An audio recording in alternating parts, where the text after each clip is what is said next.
Hey y'all, so here's the update on Alec the Coatimundi. I really apologize that it's taken me a few days to kind of get my bearings so I can talk about this. I tried to make the video last night and put myself into tears talking about it because I am so devastated at what had to happen and what it had to come to. So Alec is a Coatimundi. Coatimundis are also known as South American raccoons. They are very popular in the exotic trade, although they do not make good pets. They have very long canines and long claws, although not Alec in particular because he was declawed and defanged at a very young age. We were told Alec was around 5 years old and that he had had some sort of injury where he couldn't use his back legs, but we were told that he had seen the vet and they were told that he could live like this, which ended up being a bold-faced lie. We know for a fact that we were at least the fourth home that Alec had been through, and who knows how many other places he siphoned through before he finally got to us, where we could actually get him the vet care and help that he was so desperately needing. As you can see, Alec did not look good. Look at his back legs. So his legs were fused in that position from being left like this for so long. Given he would have had the original vet care, he might have been able to have surgery or some kind of intervention to where he might have been able to live a long, happy life.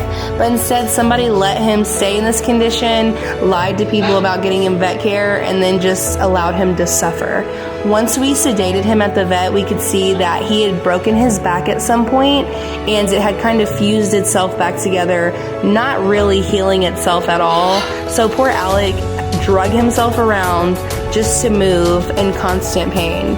When you look at his body, it's hard to tell, but he was severely emaciated, most likely from living in the daily pain.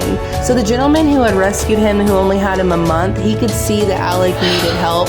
He knew that he didn't have the time or resources to help Alec, so he reached out to us, and thank goodness he did, because Alec was in awful condition.